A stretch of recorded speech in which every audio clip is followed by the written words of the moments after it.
Hello everyone. तो accountancy की series चल रही है हमारी 1355 क्वेश्चंस की, जिसमें से हम लोगों ने 940 क्वेश्चंस को कवर कर लिया है। आज हम बचे हुए आगे के क्वेश्चन को कवर करने वाले हैं इस सेशन में। तो चलिए शुरू करते हैं। और जिन लोगों ने भी अभी तक 940 क्वेश्चन को रिवीजन नहीं किया है, फटाफट से वो रिवीजन कर लीजिए। बहुत ज़्यादा समय नहीं, 1-1.5 ऐसे घंटे का वीडियो है, तो बहुत कम समय में आपके सारे रिवीजन हो जाएंगे। एग्ज़ाम से पहले रिवीजन ज़रूर से करिएगा, वरना पढ़ने से कोई भी फ़ायदा नहीं होगा इतने सारे क्वेश्चन को। चलिए शुरू करते हैं। लास्ट जो हमारा क्वेश्चन था 940, वो था इनमें से कौन सा जोड़ा जो है वो उनका मेल सही नहीं है, यानी विच of the following pairs is not correctly matched. इनमें से जो करेक्टली मैच्ड नहीं है वो है ऑप्शन बी, राइट्स शेयर जो है ये issue to new shareholders नहीं होता है। अंश अधिकार अंश नए अंशधारियों को निर्गमित नहीं होता है, ये विद्यमान अंशधारियों को निर्गमित किया जाता है। तो इसीलिए ये बिल्कुल यहाँ पे गलत है। सही जवाब होगा ऑप्शन बी। बाकी सारे ही मैच्ड हैं। सुरक्षित ऋण पत्र बंधक पत्र है। परिवर्तनीय ऋण पत्र जो है डिबेंचर, ये कन्वर्टेबल होता है यानी परिवर्तनीय होता है। और प्रेफरेंस शेयर्स ये पार्टिसिपेटिंग यानी सहभागी है। सुरक्षित ऋण पत्र बंधक ऋण पत्र है। अधिकार अंश विद्यमान अंशधारियों को निर्गमित होता है। ठीक है, ये सही मैच कर रहा है। परिवर्तनीय ऋण पत्र होता है और सहभागी पूर्वाधिकार अंश है। अब एक इम्पॉर्टेंट नोट है, राइट शेयर्स कंपनी के पुराने अंशधारियों को निर्गमित किए जाते हैं। अगला क्वेश्चन है question number 941। All the time of forfeiture of shares the share capital account is, यानी अंशों की जब्ती के समय अंश पूंजी खाते को क्या किया जाता है, इसको जब्त अंशों की याचित राशि से डेबिट किया जाता है, यानी debited with the called up amount of forfeited shares. Next question. तो अंशों की जो जब्ती है, जब्ती के समय में अंश पूंजी खाते को जब्त अंशों की याचित राशि से इन प्रविष्टि के माध्यम से डेबिट किया जाता है। वो प्रविष्टि है share capital account, debit record होगा कॉल्ड अप वैल्यू और to forfeiture account and to calls in arrear account. अगला क्वेश्चन है question number 942। Which of the following will not be the source for buying back of shares by a company, यानी निम्नांकित में से कौन सा मद कंपनी द्वारा शेयर की वापसी क्रय का स्रोत नहीं है। तो इनमें से कौन सा मद जो है वो कंपनी द्वारा शेयर की वापसी क्रय का स्रोत नहीं होगा। सही जवाब होगा ऑप्शन डी, कंपनी द्वारा वित्तीय संस्थाओं से लिया गया ऋण ये वापसी क्रय का स्रोत नहीं होगा। ये जो मद है वो कंपनी द्वारा शेयर की वापसी क्रय का स्रोत नहीं होगा। Companies borrowings from financial institutions, बाकी सारे स्रोत हैं। ठीक है, कंपनी का मुक्त संचय, कंपनीज सिक्योरिटीज प्रीमियम अकाउंट, इसके साथ ही प्रोसीड ऑफ एनी शेयर्स और other specified securities as per section 77A first third, यानी किन्हीं शेयरों अथवा धारा 77A के खंड फर्स्ट के थर्ड के अनुसार अन्य निर्दिष्ट प्रतिभूतियों की विक्रय राशि। तो जो नहीं होगा वो है कंपनी द्वारा वित्तीय संस्थाओं से लिया गया ऋण। कंपनी द्वारा वित्तीय संस्थाओं से लिया गया ऋण कंपनी द्वारा शेयर की वापसी क्रय का स्रोत नहीं होता है। नेक्स्ट क्वेश्चन है, एम लिमिटेड के संचालकों ने 10 रुपये वाले 2000 समता अंशों को जब्त करने का प्रस्ताव पास किया, जिस पर कि 7.5 रुपये प्रति अंश दत्त और 2.5 रुपये प्रति अंश की अंतिम याचना अदत्त थी। जब्त किए गए अंशों में से 1000 अंश 6 रुपये प्रति अंश पूर्ण दत्त पर पुनः निर्गमित किए गए। तो बताइए कि पूंजी संचय खाता समाकलित होगा, कितना समाकलित होगा पूंजी संचय खाता। पहला, 2000 समता अंशों की हरण की जनरल प्रविष्टि, equity share capital account debit record 20,000, to call in arrears account 5,000, to share forfeiture account 15,000, being forfeiture of 2,000 share. Second step, reissue of 1000 equity shares, इसकी जो जनरल प्रविष्टि होगी वो bank account debit record 6,000, share forfeiture account debit record 4,000, to share capital account 10,000, so being reissue of 1500 share. Third step, पूंजी खाते में हस्तांतरण होगा share forfeiture account debit record 3,500, to capital reserve account 3,500, being forfeiture money transfer to capital reserve account 15,000 divided by 2 minus 4,000, इसको solve करेंगे तो ₹3,500 आएगा, यानी सही जवाब होगा 3,500 रुपये, 3,500 रुपये। अगला प्रश्न है,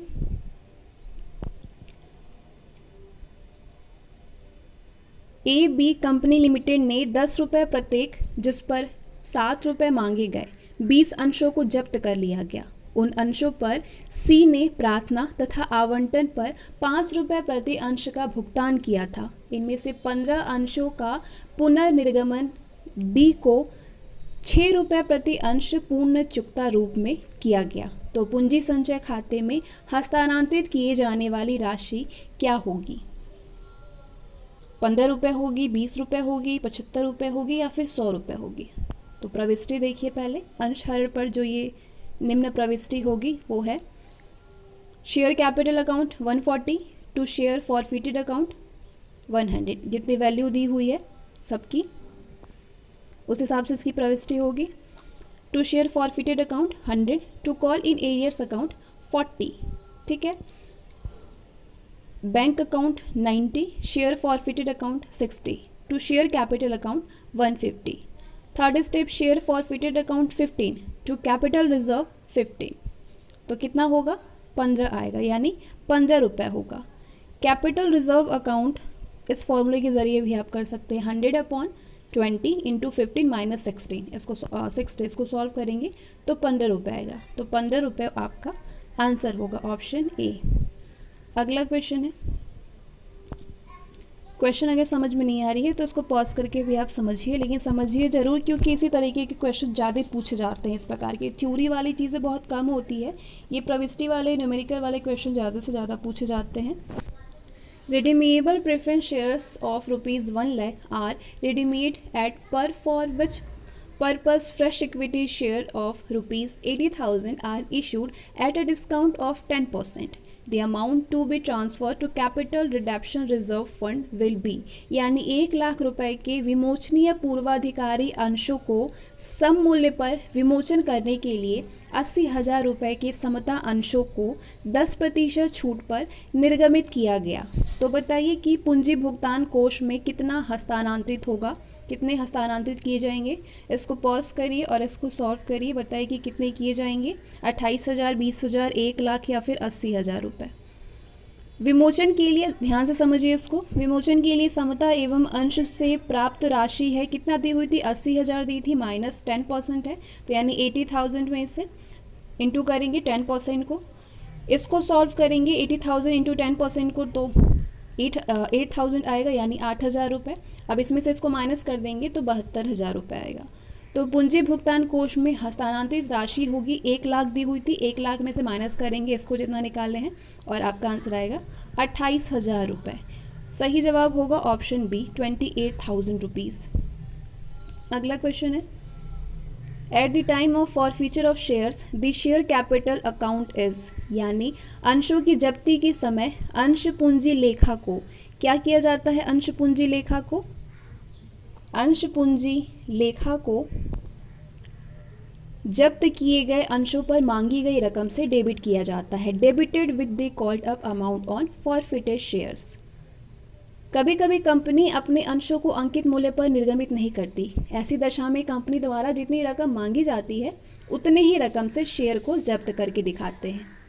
अगला क्वेश्चन है, underwriting commission and brokerage on the issue of shares can not exceed the following % of issue price of shares, यानी अंशों के निर्गमन पर अभिगोपन कमीशन तथा दलाली अंशों के निर्गमन मूल्य के निम्न प्रतिशत से अधिक नहीं हो सकती है। कितने प्रतिशत से अधिक नहीं हो सकती है? 5% से। कंपनी अधिनियम 2013 के अनुसार अंशों के निर्गमन पर अभिगोपन कमीशन एवं दलाली की दर अंशों के निर्गमन मूल्य के 5% से अधिक नहीं होना चाहिए। ऋण पत्रों के निर्णयन के संबंध में ये 2.5% है। अगला क्वेश्चन है, according to section 80 of companies act 1956 a company can not redeem its preference shares out of, यानी कंपनी अधिनियम 1956 की धारा 80 के अनुसार एक कंपनी अपने पूर्वाधिकार अंशों का शोधन नहीं कर सकती है। किससे नहीं कर सकती है शोधन? ये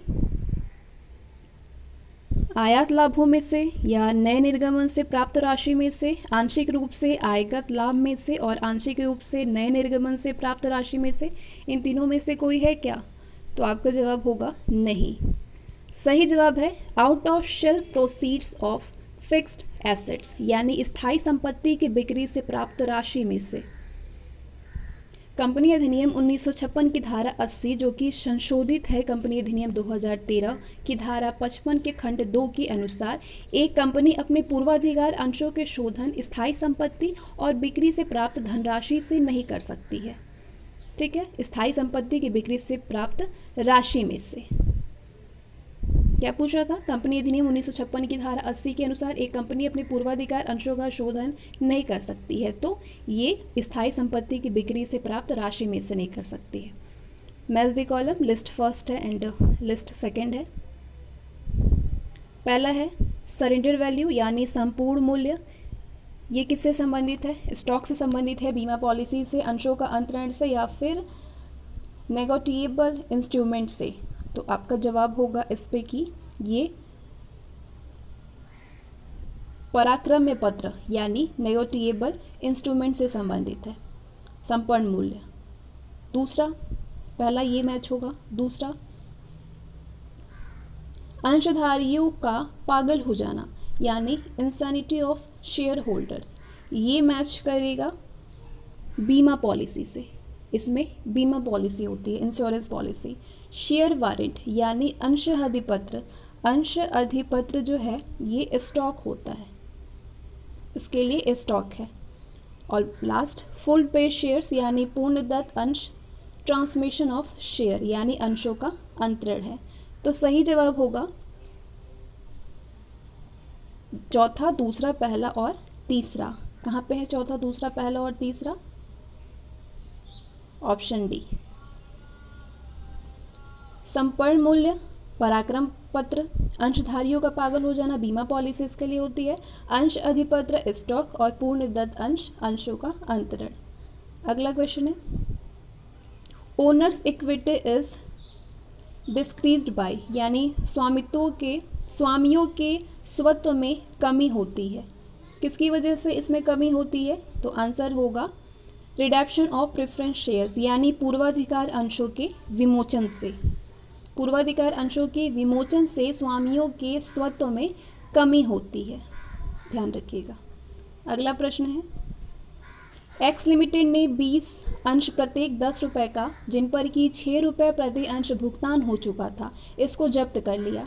इनमें से 8 अंश प्रत्येक पर 5.5 रुपये चुकता होने पर पूर्णदत्त के रूप में पुनर्निर्गमित किए गए। तो पूंजी संचित खाते में हस्तांतरित की जाने वाली राशि कितनी होगी? तो चलिए इसका डायरेक्ट सोल्यूशन ही देखिए। पूंजी संचित खाते में हस्तांतरित की जाने वाली राशि होगी, कितनी वैल्यू दी हुई थी? 6 प्लस 5.5 यानी 5.5 इंटू 8 माइनस 10 इंटू 8। इसको सॉल्व करेंगे आप तो 12 रुपीज़ आएगा। और भी अल्टरनेट मेथड यानी आपके पास और भी ऑप्शन होती है, और भी मेथड होता है जिसके ज़रिए आप इसको सॉल्व कर सकते हैं। सबसे इजी मेथड यही है जो फर्स्ट वाला आपने देखा, 12 रुपये इसका आंसर आएगा। लेकिन फिर भी अगर ये मेथड आपको क्लियर नहीं है तो और भी ये विकल्प हैं आपके पास।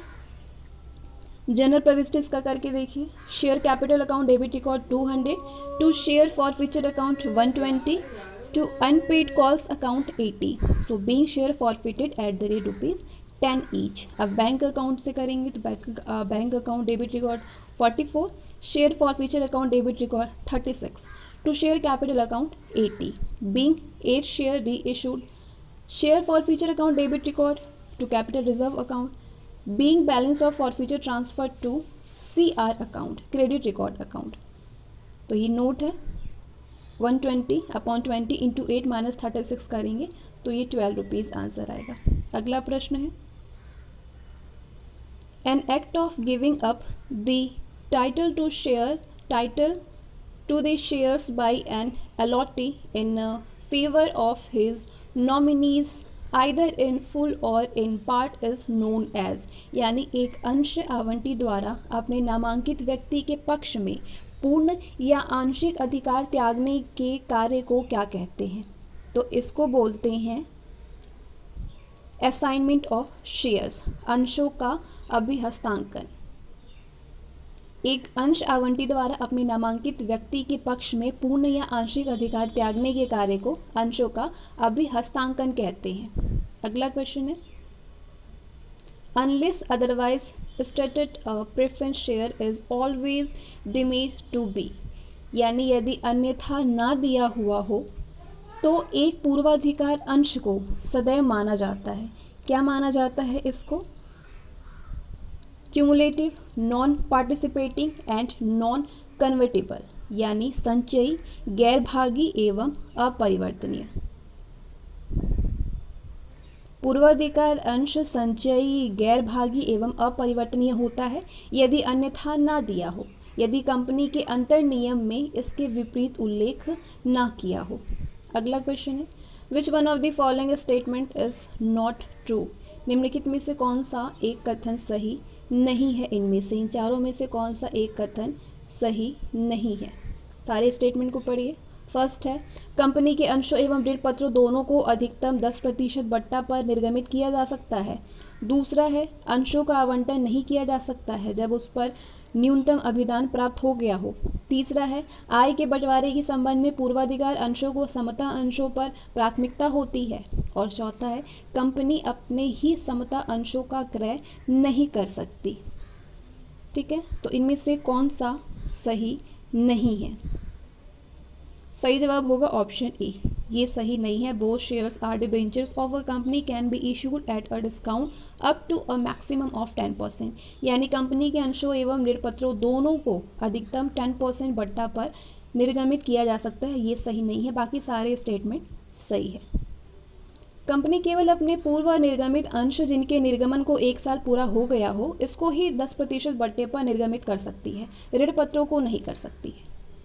अगला क्वेश्चन है, premium on issue of shares is shown in balance sheet as, यानी चिट्ठे के अंशों के निर्गमन पर प्रब्याज की राशि को दिखाया जाता है। किस में दिखाया जाता है प्रब्याज की राशि को?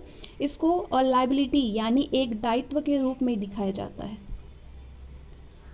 अंश निर्गमन पर प्रब्याजी चिट्ठे में एक दायित्व के रूप में दिखाया जाता है, यानी रिजर्व एंड सरप्लस संचय एवं आधिक्य के अधीन।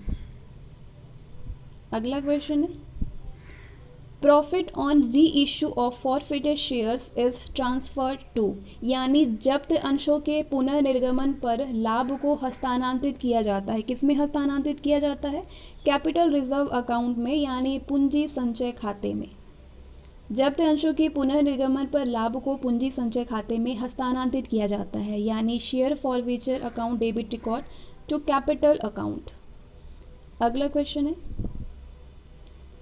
The balance of capital redemption reserve account is available for, यानी पूंजी शोधन संचय खाते का शेष उपलब्ध होता है। किसमें उपलब्ध होता है ये इशू ऑफ बोनस शेयर्स, यानी बोनस अंशों के निर्गमन हेतु उपलब्ध होता है। ऑप्शन डी, बोनस अंशों के निर्गमन हेतु, निर्गमन के लिए कंपनी अधिनियम की धारा 80 के अनुसार पूंजी शोधन संचय खाते के शेष का उपयोग केवल बोनस अंशों के निर्गमन के लिए ही हो सकता है। अगला प्रश्न है, which of the following statements is true? Redeemable preference shares can be redeemed, यानी निम्नलिखित में से कौन वक्तव्य सही है? पूर्वाधिकार अंशों का विमोचन किया जा सकता है। किसके लिए किया जा सकता है इसको? सही जवाब होगा आउट ऑफ प्रॉफिट्स, कंपनी के लाभों से विमोचन किया जा सकता है। कंपनी के लाभों से पूर्वाधिकार अंशों का विमोचन निम्न स्रोतों से किया जा सकता है। सारे स्रोत समझ लीजिए, जो भी ऑप्शन में देगा उस पर आपको टिक करनी है। कंपनी को हुए लाभ में से, सामान्य संचय में से, अन्य किसी संचय में से जो सामान्य लाभों से बनाए गए हैं, कुछ निश्चित दशाओं में पूंजी लाभों से, और ऋण पत्रों के भुगतान के बाद इस भुगतान के लिए बनाए हुए सिंकिंग फंड के बाकी में से, सिंकिंग फंड के बाकी में से। अगला क्वेश्चन है, एक कंपनी 9% 445 डिबेंचर्स यानी 450 ऋण पत्र जिनका अंकित मूल्य 100 रुपये है प्रति ऋण पत्र है 10% प्रीमियम पर शोधन करना चाहती है। इसके बाद इसके लिए 10 रुपये वाले कितने अंश निर्गमित किए जाएं यदि उन्हें 10% प्रीमियम पर निर्गमित किया जाता है? कितने किए जाएंगे? सही जवाब होगा, चलिए सॉल्यूशन देखिए। ऋण पत्रों के शोधन पर अपेक्षित होगा भुगतान राशि इक्वल टू कितना कितना दिया है 450 इंटू 100 प्लस 450 इंटू 100 इंटू 10/100। ठीक है, इसको A B plus A B into A/B वाले फॉर्मूला से सॉल्व करते हैं इसको। तो इसको सॉल्व करेंगे तो 450 को 100 से मल्टीप्लाई करेंगे तो 45,000 होगा, प्लस इसको सॉल्व करेंगे सारे 0 इससे कैंसिल हो गए तो ये कितना हो जाएगा 4,500 और इसको प्लस करेंगे तो 49,500 रुपीज़। इसको सॉल्व किए तो 49,500 आ गया। अब निर्गमित एक ऋण पत्र पर कुल राशि होगी 10 + 10 इंटू 10/100। इसको सॉल्व करेंगे तो 11 रुपीज़ आएगा। तो कुल निर्गमित ऋण पत्रों की संख्या कितनी होगी, ऊपर निकाले 49,500 और इसको सॉल्व किए तो 11 आया। इसको डिवाइड करेंगे तो सही आंसर आएगा 4500, यानी सही जवाब होगा 4,500 रुपीज़, ऑप्शन बी। अगला क्वेश्चन है,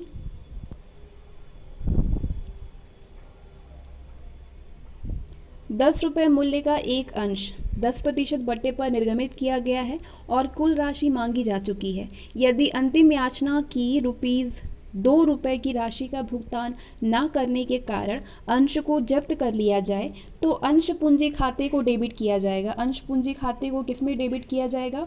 तो सही जवाब होगा ₹10 में डेबिट किया जाएगा, ऑप्शन सी ₹10। कैसे ₹10? ऐसी स्थिति में अंश पूंजी खाते को याचना की राशि यानी ₹10 प्रति अंश डेबिट किया जाएगा। अगला क्वेश्चन है, 2 लाख रुपए के शोध्य पूर्वाधिकार अंश का सम मूल्य पर शोधन करना है, जिसके लिए 80,000 रुपये के सम मूल्य पर नए समता अंश जारी किए गए हैं। तो पूंजी शोधन संचय खाते में धनराशि हस्तांतरित की जाएगी। कितनी धनराशि हस्तांतरित की जाएगी? चलिए सॉल्यूशन देखिए इसके लिए। पूंजी शोधन संचय खाते में हस्तांतरित रकम 2 लाख दिया है, 2 लाख माइनस 80,000 करेंगे तो 1,20,000 उत्तर आएगा। Option B is the right answer. The balance of forfeited shares account after the reissue of forfeited shares is transferred to, यानी जब्त अंशों के पुनर्निर्गमन के पश्चात जब्त अंश खाते का शेष हस्तांतरित किया जाता है। किसमें हस्तांतरित किया जाता है इसको? तो सही जवाब होगा जनरल रिजर्व अकाउंट यानी पूंजी संचय खाते में। जब्त अंशों के पुनर्निर्गमन के बाद जब्त अंश खाते का शेष हस्तांतरित किया जाता है पूंजी संचय खाते में। अगला क्वेश्चन है,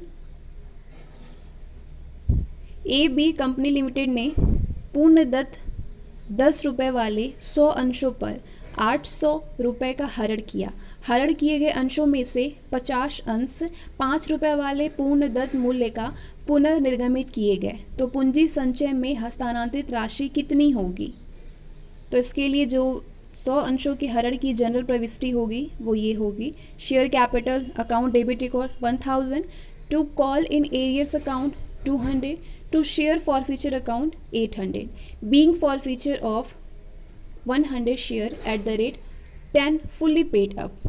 अब 50 अंशों का पुनर्निगमन पर प्रविष्टि होगी, bank account debit record 250, share forfeiture account 250, to share capital account 500, being reissue of 50 shares. अब पूंजी संचय खाते में हस्तांतरण होगा, share capital account debit record 150 to capital reserve account 150, being transfer to capital reserve account. अब एक note है, 50 अंशों का क्रेडिट फॉर फीचर 800/100 इंटू 50 करेंगे तो इसको सॉल्व करेंगे तो आएगा 400। पूंजी संचित की राशि होगी 400 माइनस 250, इसको सॉल्व करेंगे तो 150 यानी 150 आएगा। तो सही जवाब होगा 250।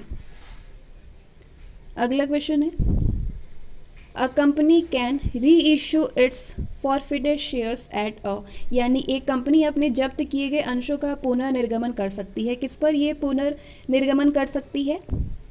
प्रीमियम पर, फेस वैल्यू अंकित मूल्य पर और डिस्काउंट छूट पर, सभी पर, उपर्युक्त सभी पर कर सकती है। एक कंपनी अपने जब्त किए गए अंशों को निम्नलिखित पुनर्निर्गमन कर सकती है। निम्नलिखित पर, सम मूल्य पर, कटौती पर और प्रीमियम पर कर सकती है।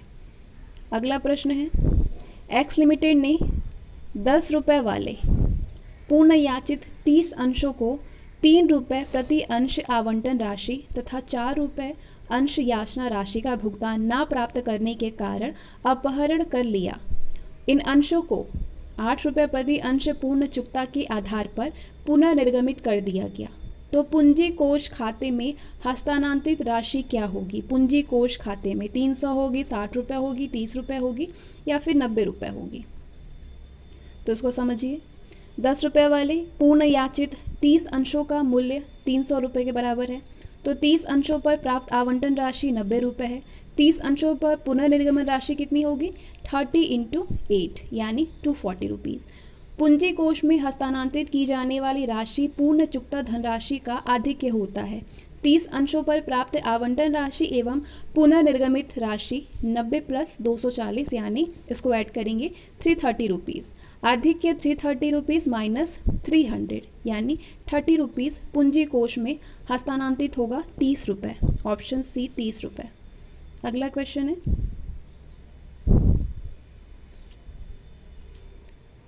1 लाख रुपए के विमोचनशील अधिमान अंशों का 5% प्रीमियम पर शोधन किया जाना है, जिसके लिए 40,000 रुपये की समता अंशों का निर्गमन सम मूल्य पर किए गए।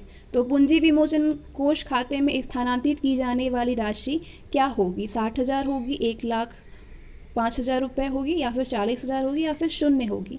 तो आपका जवाब होगा कि ये 60,000 होगी। 1 लाख रुपए की विमोचनशील अधिमान अंशों को 5% प्रीमियम पर शोधन किया जाता है। तो प्रीमियम या तो कंपनी के लाभों में से होता है या फिर कंपनी के शेयर प्रीमियम खाते से अदा करना चाहिए। 40,000 समता अंश सममूल्य पर निर्गमित किए गए। तो पूंजी कोष में हस्तांतरित राशि होगी 1 लाख माइनस 40,000 यानी 60,000 रुपीज़। Option B. समझ में आ गया? अगला प्रश्न है, the convertible preference shares are converted into, यानी परिवर्तनशील पूर्वाधिकार अंश परिवर्तित किए जाते हैं। किसमें परिवर्तित इसको किए जाते हैं?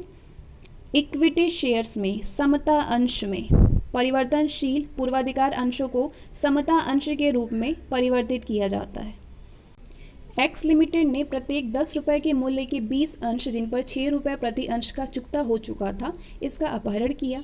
अगर इन अंशों में से 8 अंश हरि को 5.5 रुपये प्रति अंश चुकता करने पर पूर्ण दत्त के रूप में पुनर्निर्गमन किया गया, तो अंश अपहरण खाते में जमा पक्ष में कितनी रकम होगी? 48 रुपये होगी, 72 रुपये होगी, 84 रुपये होगी या फिर 120 रुपये होगी? इसको पॉज करिए, इसको सॉल्व करिए, इस पर प्रविष्टि बनाइए और बताइए कि कितना उत्तर आना चाहिए इसका। तो अंशों के हरण की प्रविष्टि बनेगी, share capital account debit record 200, to call in arrears account 80 rupees 80, to share forfeiture 120। 8 अंशों का पुनर्निर्गमन हुआ। Bank account debit record 44, share forfeiture debit record 36, to share capital account 80, share forfeiture account debit record 12, to capital reserve account 12। Note है, पूंजी संचित हस्तांतरण राशि बराबर 48 माइनस 36 करेंगे तो 12 रुपये आएगा और 120/20 कर देंगे इसको इनटू 100 तो ये 48 हो जाएगा। यानी अंश हरण खाते में बची राशि होगी 120 में से 48 को माइनस करेंगे 72 रुपये होगी। तो आंसर आएगा 72 रुपये। ठीक है, 72 रुपये। इसको देखिए, अगर पॉज करके आप समझना चाहते हैं तो समझ सकते हैं। सारे ये वैल्यू है, बस उसी वैल्यू पे इस प्रविष्टि की गई है, उसको सॉल्व किया गया है।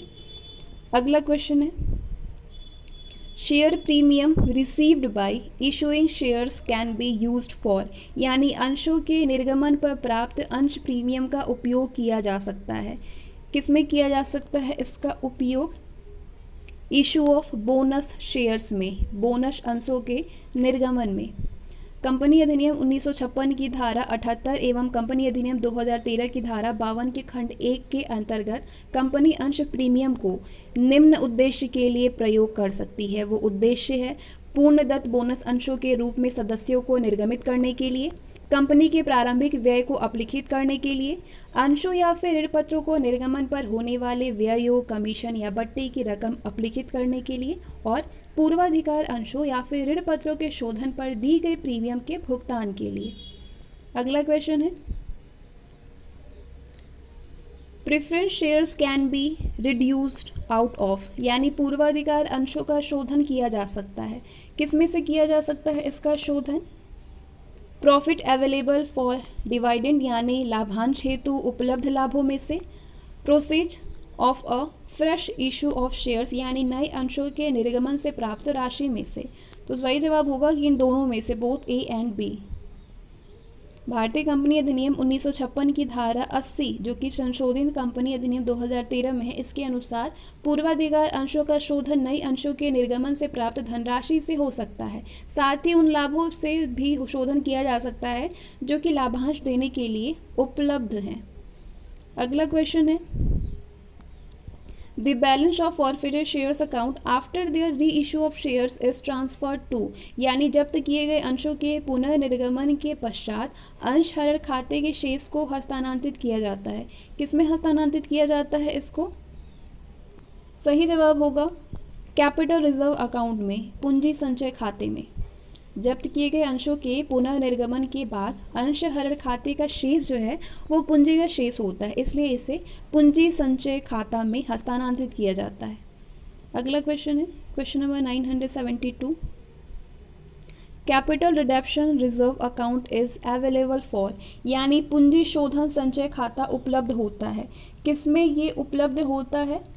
सही जवाब होगा redemption of redeemable preference shares, यानी शोध्य पूर्वाधिकार अंशों के शोधन के लिए उपलब्ध होता है। शोधन हेतु शोध्य पूर्वाधिकार अंशों के शोधन के लिए पूंजी शोधन संचय खाता का प्रयोग किया जाता है, और इसे खाते में कोई भी राशि शेष बच जाती है तो उसका प्रयोग बोनस अंशों के निर्गमन हेतु किया जा सकता है। अगला क्वेश्चन है,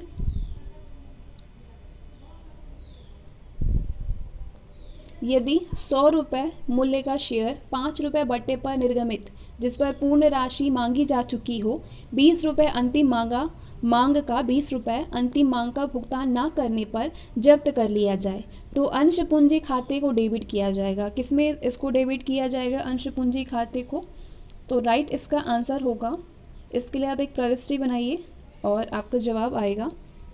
चलिए सॉल्यूशन देखिए। अंश पूंजी खाते को 100 रुपये से निम्न प्रविष्टि के माध्यम से डेबिट किया जाएगा, और ये प्रविष्टि बनेगी, share capital account debit record 100, to discount on issue of shares account 5, to calls in arrears account 20, to forfeitures account 75, यानी कितना आएगा आपका आंसर? 100 है, तो 100 रुपीज़ में से ऑप्शन बी 100 रुपीज़ में से किया जाएगा। अगला क्वेश्चन है, एक कंपनी की चिट्ठी में अन्य मदों के साथ साथ रुपये 1,60,000 रुपये मूल्य के पूर्ण प्रदत्त 10% विमोचनीय पूर्वाधिकार अंश 1,000 रुपये अंश प्रीमियम तथा 1,31,000 रुपये आगम संचय के रूप में शामिल है। तो कंपनी ने नए 5% प्रीमियम पर विमोचन करने का निश्चय किया। यदि अंशों का नया निर्गमन 20% प्रीमियम पर किया जाए तो नए निर्गमन की न्यूनतम राशि क्या होगी? चलिए इसको सॉल्यूशन के जरिए समझिए। क्वेश्चन अगर आप समझ गए हैं तो, विमोचनीय पूर्वाधिकार की राशि कितनी दी हुई है? 1,60,000 रुपये है। इसे 5% प्रीमियम पर भुगतान करना है, तो 1,60,000 प्लस 5% पे, यानी 5/100 इंटू 1,60,000, तो कुल भुगतान राशि होगी 1,78,000। आर्थिक चिट्ठे में लाभ हानि तथा प्रीमियम खाते में शेष कितना दिया है? 1,31,000 है, प्लस उसको 1,000 करेंगे, क्या दिया था यहाँ पे? 1,000 है। विमोचनीय पूर्वाधिकार अंश 1,000 रुपये अंश प्रीमियम, और आगम संचय है 1,31,000। 1,31,000 प्लस 1,000 करेंगे तो 1,32,000 हो गया। तो नए अंश की निर्गमित राशि होगी 1,68,000, 1,68,000 माइनस 1,32,000, तो इसको माइनस करेंगे तो 36,000 रुपीज़ आंसर आएगा। यानी ऑप्शन होगा सी। किसका किसका ये आंसर आया है? अगला क्वेश्चन है 20 रुपये वाले अंश जो कि मूल रूप में 2 रुपये बट्टे पर निर्गमित किया गया था, इसका अपहरण किया गया और उस अंश पर केवल 4 रुपये ही प्राप्त हुआ। उस अंश के पुनर्निर्गमन पर दिए जाने वाले बट्टे की अधिकतम राशि क्या होगी? इसको पॉज करिए और सॉल्व करिए और बताइए कि क्या होना चाहिए। सही जवाब आएगा आपका 4 रुपये, ऑप्शन बी। किन किन का सही आ रहा है ये? अंश के पुनर्निर्गमित होने पर बट्टे की अधिकतम राशि वही होगी जो कि अंश के हरण पर जब्त की राशि है, जो कि अंश पर 4 रुपये का हरण किया गया है, अतः बट्टे की अधिकतम राशि क्या होगी? 4 रुपये होगी। समझ गए? अगला क्वेश्चन है which one of the following statements is incorrect, यानी इनमें से कौन सा एक कथन जो है वो इनकरेक्ट है, असत्य है। दो स्टेटमेंट को पढ़िए पहले। अंश प्रीमियम पर प्राप्त प्रीमियम का अंश निर्गमन पर प्राप्त प्रीमियम का कंपनी के प्रारंभिक व्ययों को अपलिखित करने में प्रयोग किया जा सकता है। दूसरा दिया है पूंजी विमोचन संचय केवल पूर्णतः प्रदत्त बोनस अंशों को निर्गमित करने के लिए ही उपलब्ध होता है। तीसरा है अंश निर्गमन पर बट्टे की राशि को चिट्ठे में पूंजी खाते में से कटौती के रूप में दर्शाया जाता है। तो इन तीनों में से कुछ असत्य है क्या? चौथा भी देख लीजिए फिर। राइट अंश निर्गमन के समय वर्तमान अंशधारी लाभ में रहते हैं क्योंकि ये अंश आमतौर पर बाजार मूल्य से कम पर निर्धारित किए जाते हैं। तो इनमें से कौन सा स्टेटमेंट आपको लगता है कि सही नहीं है? डी वाला तो सही है, ए बी भी सही है। सही जवाब होगा जो असत्य है वो है discount on issue of shares is shown as a reduction from capital, यानी अंश निर्गमन पर बट्टे की राशि को चिट्ठे में पूंजी संचय में पूंजी खाते में से कटौती के रूप में दर्शाया जाता है, ये गलत कथन है। अंश निर्गमन पर बट्टे की राशि को चिट्ठे में पूंजी खाते में कटौती के रूप में नहीं दर्शाया जाता है, बल्कि ये आर्थिक चिट्ठे के संपत्ति पक्ष के विविध व्यय के अंतर्गत दर्शाया जाता है। एक्सप्लेनेशन के जरिए जितने भी कॉन्सेप्ट है, जो भी चीज़ें आपको समझ में नहीं आ रही है वो बिल्कुल क्लियर हो जा रही होगी। सबसे ज़्यादा यूज़फुल होता है एक्सप्लेनेशन वाले जो क्वेश्चन होते हैं। अगला क्वेश्चन है 2 लाख रुपए के शोधनीय पूर्वाधिकार अंशों का सम मूल्य पर शोधन होता है। इस उद्देश्य से नए 80,000 रुपये मूल्य के समता अंश 10% कटौती पर निर्गमित किए गए, तो पूंजी शोधन संचित खाते में कितनी राशि हस्तांतरित की जाएगी? ये बताइए कितनी राशि की जाएगी? शोधनीय पूर्वाधिकार अंशों का सम मूल्य 2 लाख रुपए है। समता अंशों का शुद्ध निर्गमन होगा 80,000 माइनस 80,000 इंटू 10/100। इसको सॉल्व करेंगे तो 72,000 आएगा। 2 लाख में से 72,000 नए निर्गमित अंश से शोधन हुआ, बाकी राशि 2 लाख माइनस 72,000 1,28,000 रुपये। ये राशि कंपनी के संचित लाभों से किया जाएगा। तो कंपनी के वैधानिक नियम के अनुसार इस राशि को एक विशेष खाता पूंजी शोधन संचित खाता में हस्तांतरित कर दिया जाएगा। यानी कितना उत्तर आया? 1,28,000 रुपये। किन किन का ये आंसर आया है? अगला क्वेश्चन है preference shares can be redeemed out of the, यानी पूर्वाधिकार अंशों का विमोचन किया जा सकता है। इनमें से किससे किया जा सकता है विमोचन? सही जवाब होगा प्रॉफिट्स अवेलेबल फॉर डिवाइडेड, लाभांश हेतु उपलब्ध लाभों में से, और नए अंशों के निर्गमन से प्राप्त राशि से। ठीक है, proceeds of a fresh issue of shares, option C, A और बी दोनों से। पूर्वाधिकार अंशों का विमोचन निम्न स्रोतों से किया जा सकता है। वो स्रोत है लाभांश हेतु उपलब्ध लाभों से और नए अंशों के निर्गमन से प्राप्त राशि से। पूर्वाधिकार अंशों के विमोचन पर निम्न प्रविष्टि की जाती है। पूर्वाधिकार अंश खाता डेबिट, पूर्वाधिकार अंश खाता अंशधारी खाता से, और दूसरा पूर्वाधिकार अंशधारी खाता डेबिट रोकड़ खाता से।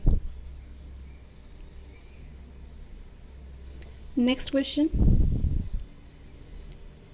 The balance in the capital reduction account after writing off accumulated losses in transfer to, यानी संचित हानियों को अपलिखित करने के बाद पूंजी घटौती खाते के शेष को हस्तांतरित करते हैं। किसमें करते हैं? पूंजी घटौती खाते के शेष को हस्तांतरित सही जवाब होगा जनरल रिजर्व अकाउंट में करते हैं यानी सामान्य संचय खाते में करते हैं, या फिर कैपिटल रिजर्व अकाउंट में करते हैं पूंजी संचय खाते में, या फिर अंश पूंजी खाते में।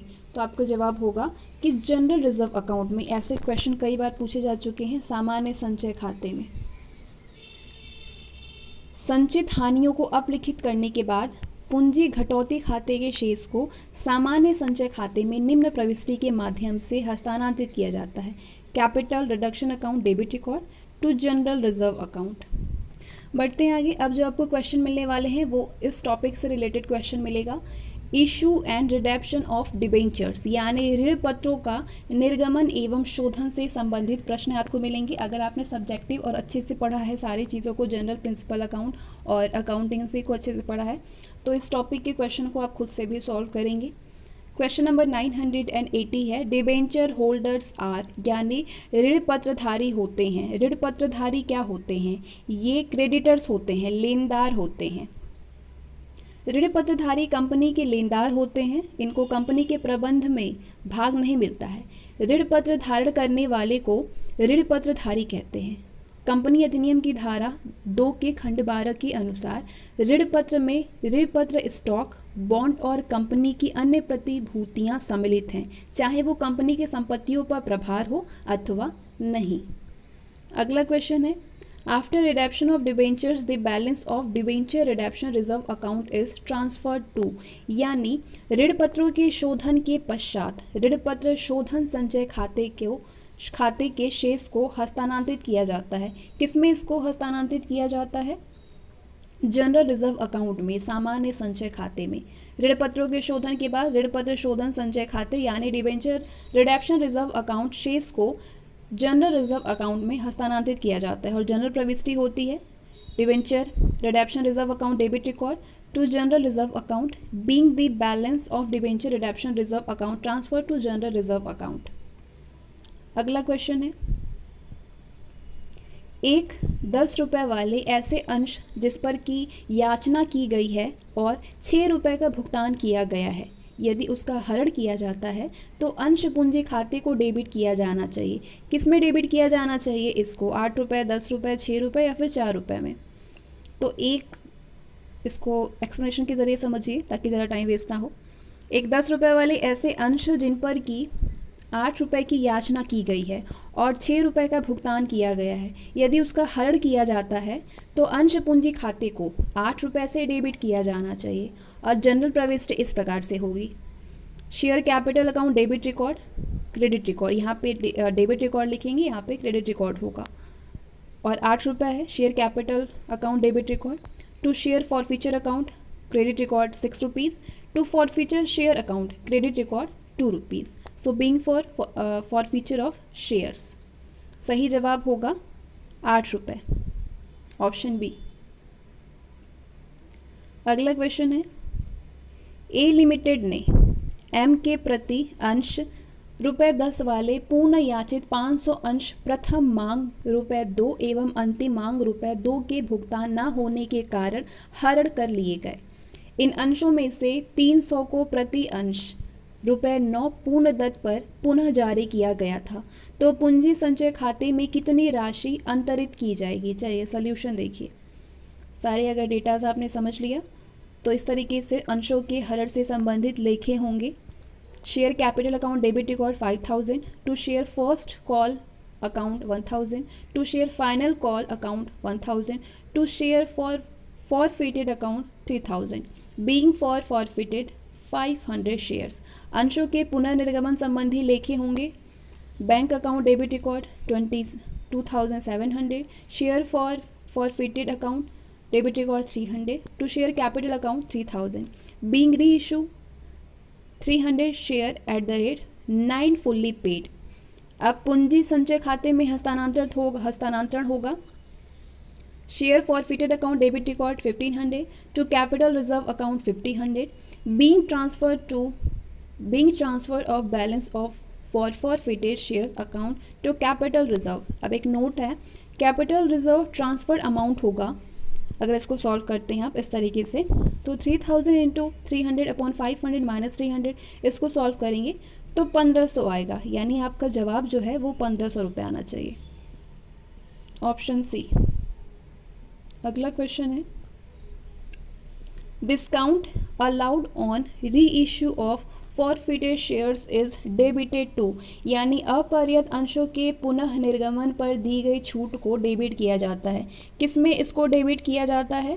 सही जवाब होगा फॉरफिटेड शेयर्स अकाउंट, यानी अपरिवर्तित अंश खाते में।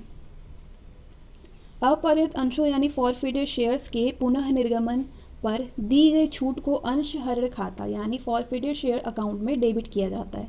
जैसे ये उदाहरण है, अंशों के छूट पर पुनः निर्गमन का लेखा इस तरीके से होगा, bank account debit record, share forfeited account debit record, discount होगा इस पर, और to share capital account being reissue of क्या करेंगे? Share with discount. अगला क्वेश्चन है, एक अंश जिसका मूल्य 10 रुपये है, इस पर 6 रुपये का भुगतान कर दिया गया, हरण किया जाता है इसको, इसे किस न्यूनतम कीमत पर पुनः निर्गमित किया जा सकता है बताइए? सही जवाब होगा 4 रुपये पर।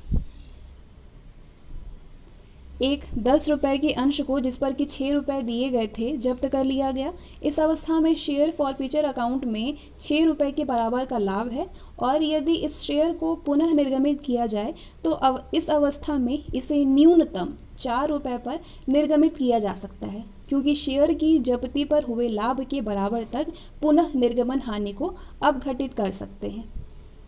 अगला क्वेश्चन है, सारे क्वेश्चन को अच्छे से समझिए, अच्छे से सॉल्व करिए। डिबेंचर्स कैन बी रिडेम्ड बाय, यानी ऋण पत्रों का शोधन किया जा सकता है। किसमें किया जा सकता है शोधन? ऋण पत्रों का। सही जवाब होगा खुले बाजार में अपने ही ऋण पत्रों को क्रय करके, converting them into a new class of debentures, यानी नई श्रेणी के ऋण पत्रों में परिवर्तित करके, कन्वर्टिंग देम इनटू शेयर्स, यानी अंशों में परिवर्तित करके। तो सही जवाब होगा ए, बी और सी में प्रदर्शित किसी भी विधि से कर सकते हैं, ऑप्शन डी, किसी भी विधि से इनमें से। ऋण पत्रों का शोधन निम्न प्रकार से किया जा सकता है, एक मुश्त भुगतान विधि से, किश्तों में भुगतान करके, खुले बाजार में ऋण पत्रों को कम करके, ऋण पत्रों का परिवर्तन करने, ऋण पत्रों को अंशों में परिवर्तित करके। तो ये सारी विधियां हैं ऋण पत्रों का शोधन करने के लिए। अगला क्वेश्चन है, बॉन्ड्स और debentures issued by securitisation company should bear interest not less than, यानी प्रतिभूतिकरण कंपनी द्वारा निर्गमित बंध पत्रों या ऋण पत्रों पर निम्नलिखित से कम ब्याज नहीं होनी चाहिए। किससे कम ब्याज नहीं होनी चाहिए? Bank rate, prime lending rate नहीं। सही जवाब होगा 1.5% over the bank rate, bank दर से 1.5% ऊपर।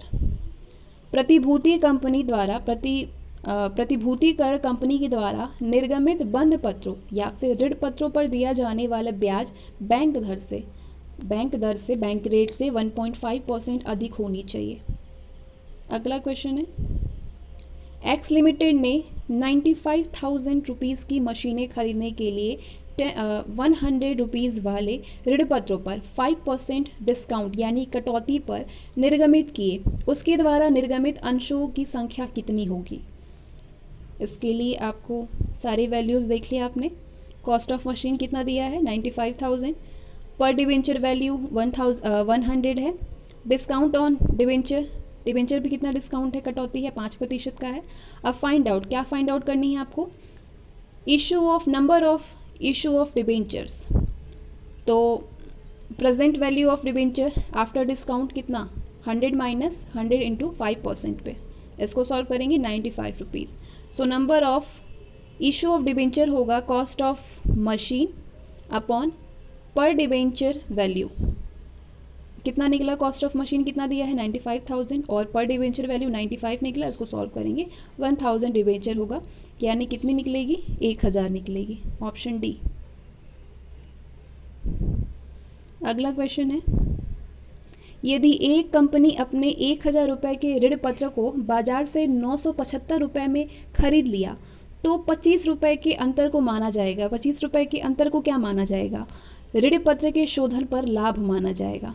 यदि एक कंपनी अपने 1,000 रुपये के ऋण पत्र को बाजार से 975 रुपये में खरीद लिया तो 25 रुपये के अंतर को ऋण के शोधन पर लाभ माना जाएगा। इसी प्रकार यदि 1,000 रुपये के ऋण पत्रों को 1,025 रुपये में खरीद लिया जाए तो 25 रुपये के अंतर को ऋण पत्र के शोधन पर हानि माना जाएगा। अगला क्वेश्चन है,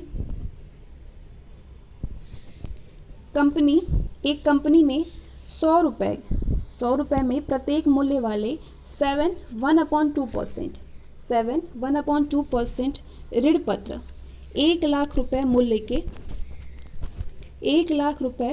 के 5% बट्टे पर निर्गमित किए। इन ऋण पत्रों का शोधन 10 वर्ष बाद 5% के प्रीमियम पर एक मुश्त किया जाएगा। तो ऋण पत्रों के निर्गमन पर होने वाली हानि को अपलिखित करने के लिए प्रत्येक वर्ष अपलिखित की जाने वाली राशि कितनी होगी प्रत्येक वर्ष। सॉल्यूशन देखिए, कंपनी रुपए 1 लाख के ऋण पत्रों को 5% छूट पर डिस्काउंट पर निर्गमित करती है, यानी कितना 95,000 हुआ, और 10 साल बाद इसका भुगतान 5% प्रीमियम पर यानी 1,05,000 रुपये। तो 10 वर्षों की कुल हानि होगी 1,05,000 माइनस 95,000 यानी 10,000। अब कंपनी प्रत्येक वर्ष कितना 10,000 अपॉन 10 यानी 1,000 रुपये। लाभ हानि खाते से इस रुपये 1,000 की राशि को अपलिखित करेगी। Option A 1,000। अगला क्वेश्चन है, ऋण पत्र का निर्गमन है। ऋण पत्र का निर्गमन क्या है? रोकड़ का स्रोत है। रोकड़ प्रवाह विवरण के अंतर्गत ऋण पत्रों के निर्गमन से प्राप्त राशि को रोकड़ का स्रोत यानी सोर्स ऑफ कैश माना जाता है। वित्तीय क्रियाओं से रोकड़ अंतर्प्रवाह एवं रोकड़ बहिर्वाह को निम्नलिखित तालिका से स्पष्ट किया जा सकता है। वो ये है रोकड़ अंतर्वाह और ये है रोकड़ बहिर्वाह, यानी cash inflow, cash outflow. Cash inflow में अंश निर्गमन से रोकड़ होती है और कैश आउटफ्लो में ऋणों का भुगतान किया जाता है।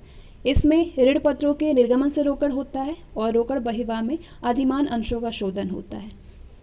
अगला क्वेश्चन है, जब निजी ऋण पत्रों में विनियोग रद्द कर दिया जाता है तो उसका लाभ अथवा हानि को क्रेडिट अथवा डेबिट किया जाता है। किसमें क्रेडिट अथवा डेबिट किया जाता है? तो आपका जवाब होगा ऋण शोधन कोष खाता में। जब निजी ऋण पत्रों में विनियोग रद्द कर दिया जाता है तो उसका लाभ हानि ऋण शोधन कोष खाते में यानी डिबेंचर्स रिडेम्पशन फंड अकाउंट में क्रेडिट और डेबिट कर दिया जाता है। Next question, unless return of the loss on issue of debentures is shown, यानी जब तक अपलिखित ना हो जाए ऋण पत्रों के निर्गमन पर हुई हानि को दर्शाया जाता है। किसमें दर्शाया जाता है इसकी हानि को? स्थिति विवरण के संपत्ति पक्ष में, on the asset side of balance sheet. ऋण पत्रों के निर्गमन पर हुई हानि को जब तक अपलिखित नहीं कर दिया जाता है तब तक उसे आर्थिक चिट्ठे के संपत्ति पक्ष में विविध व्यय शीर्षक में दिखाया जाता है। अगला क्वेश्चन है, discount on issue of debenture should be shown as, यानी ऋण पत्रों के निर्गमन पर दी गई कटौती दिखाई जानी चाहिए। सही जवाब होगा इसको दिखाई जानी चाहिए asset side of balance sheet, यानी चिट्ठे की संपत्ति पक्ष में। ऋण पत्रों के निर्गमन पर दी गई छूट एक प्रकार का आस्थगित आयगत व्यय होता है। ये आर्थिक चिट्ठे के संपत्ति पक्ष की तरफ दर्शाया जाता है। ऐसे कार्यों का एक निश्चित हिस्सा प्रतिवर्ष अपलिखित किया जाता है और शेष जो भी राशि है उसको अपलिखित नहीं होती है, आर्थिक चिट्ठे में संपत्ति पक्ष में दिखाई जाती है। नेक्स्ट क्वेश्चन है, निम्नलिखित में से किसे एक डिबेंचर न्यासी के रूप में नियुक्त किया जा सकता है? डिबेंचर न्यासी के रूप में आंसर होगा जो डिबेंचर या उस पर ब्याज के द्वारा आरक्षित प्रमुख ऋणों के संबंध में किसी गारंटी का भागी नहीं है। एक ऋण पत्र पर न्यासी के रूप में उसे नियुक्त किया जा सकता है जो कि ऋण पत्र या फिर उस पर ब्याज के द्वारा आरक्षित प्रमुख ऋणों के संबंध में किसी गारंटी का भागी नहीं है। कंपनी अधिनियम 1956 की धारा 117 के खंड ख एवं वर्तमान कंपनी अधिनियम 2013 की धारा 71 के खंड 5वें के अनुसार ऋण पत्रों के लिए न्यासी नियुक्त होने वाला व्यक्ति संबंधित कंपनी के अंशों या ऋण पत्र राशि आदि में कोई भी लाभप्रद हित नहीं रखेगा और न वो इस संबंध में मूल ऋण के लिए गारंटी के रूप में कार्य करेगा। न्यासी का मुख्य कार्य ऋण पत्र धारक के हितों का संरक्षण करना है और ये सुनिश्चित करना है कि कंपनी ऋण पत्रों के संबंध में कोई भी अनियमितता ना कर सके।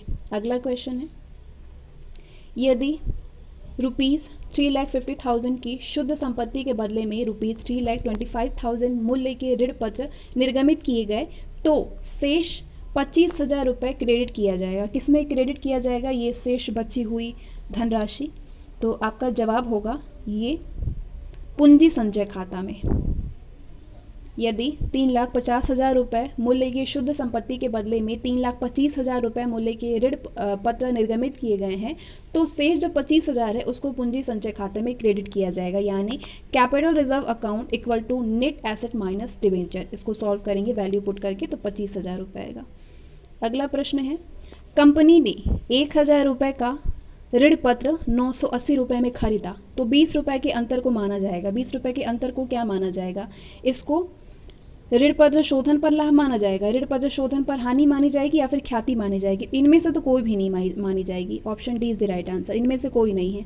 यदि कंपनी ने ₹1,000 का ऋण पत्र 980 में खरीदा तो ₹20 के अंतर को सामान्य संचय खाता में दिखाया जाता है, यानी debenture account debit record 1000 to general reserve account 20 to cash account 980, यानी debenture being debenture purchase is cash, being debenture purchase in cash.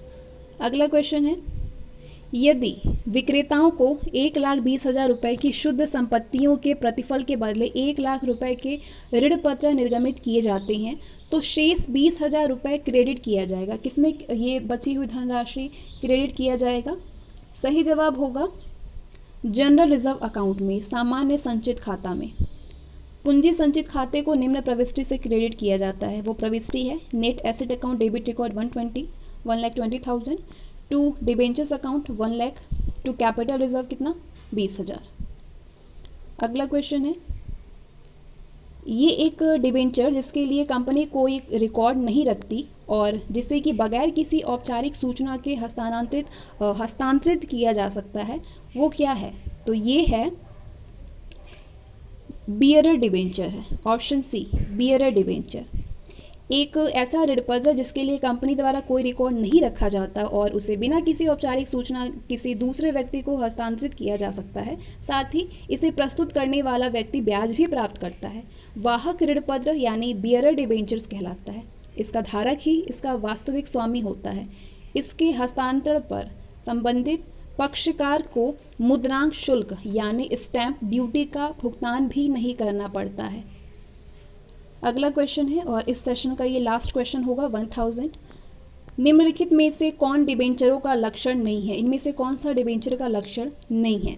तो आपका जवाब होगा डिबेंचरों पर पहले लाभांश दिए जाते हैं, ये डिबेंचर का लक्षण नहीं होता है। डिबेंचर का लक्षण है उधार ली गई विधियों का प्रतिनिधित्व करते हैं। ये सामान्य डिबेंचर कोई मताधिकार वहन नहीं करते हैं। डिबेंचर कंपनी की परिसंपत्तियों पर एक शुल्क शामिल करते हैं। एक कंपनी अपनी वित्तीय आवश्यकताओं की पूर्ति विभिन्न स्रोतों से करती है, जिसमें कि कंपनी ऋण पत्र निर्गमित करके दीर्घकालीन ऋण भी प्राप्त करती है। दूसरे शब्दों में कहें, कंपनी द्वारा ऋण प्राप्त करने के बदले में जो भी प्रपत्र निर्गमित किया जाता है उसे ऋण पत्र कहते हैं। ये एक ऐसा प्रपत्र होता है जो कि उधार ली गई निधियों का प्रतिनिधित्व करता है। इस पर एक पूर्व निर्धारित दर से ब्याज प्रदान किया जाता है, लेकिन इसके धारक को कोई मताधिकार प्राप्त नहीं होता है। सुरक्षित ऋण पत्र के बदले में कंपनी ऋण पत्र धारक को प्रतिभूति भी प्रदान करती है। तो इससे ये स्पष्ट हो गया कि जो ऑप्शन बी दिया हुआ था वो कंपनी के ऋण पत्र से संबंधित लक्षण को प्रकट नहीं करता है, क्योंकि ऋण पत्र पर ब्याज मिलता है, ना कि लाभांश मिलता है। इसके साथ ही आज का सेशन समाप्त होता है और आपके 1000 क्वेश्चन अब कंप्लीट हो जाते हैं 1355 क्वेश्चन में से। अब बचे हुए जो क्वेश्चन है उसको आगे सेशन में कवर किया जाएगा। मिलते हैं अगले सेशन में और आज के टेस्ट को भी आप ज्वाइन करिए।